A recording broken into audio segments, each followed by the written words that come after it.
आता तेलामध्ये कांदा टाकलो आपण. सिमला मिरची आणि बटाट्याची रसभाजी करायची आज आपण. ॲक्च्युली इकडे लाईट गेलेली आहे, त्यामुळे मी मिक्सर लावू शकत नाही. शेंगदाणे बारीक करायचे होते, तर त्याशिवाय कसं करायचं मी तुम्हाला दाखवते.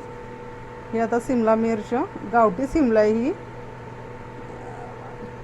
तर चांगली भाजून घेतली आता आपण तेलात. आणि 3 बटाटे टाकलेत मी मीडियम आकारचे. मला सालीसकट बटाटा खायला आवडतो, म्हणून मी थोडीशी साल ठेवली बटाट्याला, हलकी हलकी. आता हे बटाटा आणि सिमला चांगला भाजून घ्यायचा आणि मीठ टाकून तेलामध्ये चांगलं रोस्ट होऊ द्यायचं. तेलात सिमला मिरची भाजली ना तर छान चव लागते. चांगलं भाजून ह्याच्यावरती आता एक 10 मिनटं झाकण लावून झाकून ठेवायचं. तर स्टीमनी ना तेलात सिमला मिर्च खूप छान भाजेल आणि बटाटा पण आपला शिजेल. इकडं मी भाताची तयारी करते. तर आज भात आणि सिमला बटाटा रसभाजी खायचं प्लॅन आहे.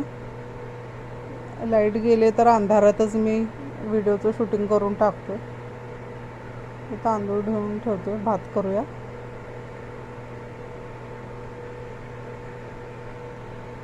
आज ते भाजीची रेसिपी पण सकाळी जेवणाची गडबड असते, तर बरोबर मग जे असेल ते दुसरं पण दिसून जाते. हे बघा, आता आपला बटाटा आणि सिमला मिरची बऱ्यापैकी शिजलेले आहेत.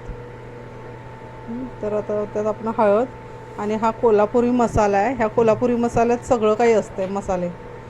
आणि बघा, मी शेंगदाणे ना बारीक करू शकले नाही लाईट गेल्यामुळे, त्यामुळे मी 1 ते 1.5 चमचा छोटा बेसनचं पीठ टाकलं आहे. आणि हे बेसन पीठ चांगलं भाजून घ्यायचं खालीवर भाजीबरोबर. आणि हे गरम पाणी करायला ठेवलं मी भातावरती, ते मी पाणी त्यात टाकणार. तर बेसन पीठ चांगलं भाजल्यामुळे ते कच्चापणा निघून जाईल आणि खूप छान टेस्ट येते भाजीला. जसं असं पण शेंगदाणे घातल्यावर ग्रेव्ही तयार होते ना, तसंच हलकं बेसन पीठ टाकायचं. बघा, आता मी पाणी घातले आणि 2 ते 3 मिनटं शिजवून घ्यायचं. आता ऑलरेडी शिजल्या बटाटा आणि कॅप्सिकम चांगला. एक 2-3 मिनटं झाकायचं, म्हणजे ते बेसन पीठ शिजेल आणि हलका थिकनेस येतोय आणि गरम भाताबरोबर छान लागते भाजी. तुम्ही करून बघा घरी. तर ही माझी डब्याची तयारी झाली आहे. आता मी आज भात आणि कॅप्सिकमच घेऊन जाणार आहे. चपाती करायला वेळ पण नाही आहे आणि अंधार आहे घरात खूप. प्लीज तुम्ही ही रेसिपी आवडली असेल किंवा काही माझी ह्यात चुका असतील तरी मला कमेंट करून सांगा. शेअर करा आणि सबस्क्राईब करा. ह्यात आणि काय सुधारणा करायची आहे किंवा ही तुम्हाला भाजी आवडली, जे पण आहे कमेंट करून प्लीज सांगा. Thank you very much. हे बघा, आता मी डबा भरते. झाला माझा डबा. भात आणि कॅप्सिकमची भाजी. आणि आता भाजी कमी पडायला नको म्हणून थोडंसं मला गरम तूप आणि भात खायला आवडते, तर मग याच्यावरती मी तूप पण टाकून घेईन. घरात ठेचा आहे बनवलेला ऑलरेडी. इमर्जन्सीला मी ठेचा बनवून ठेवते.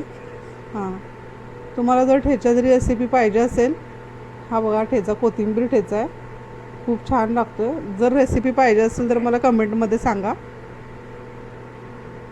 मी तुम्हाला ती शेअर करेन.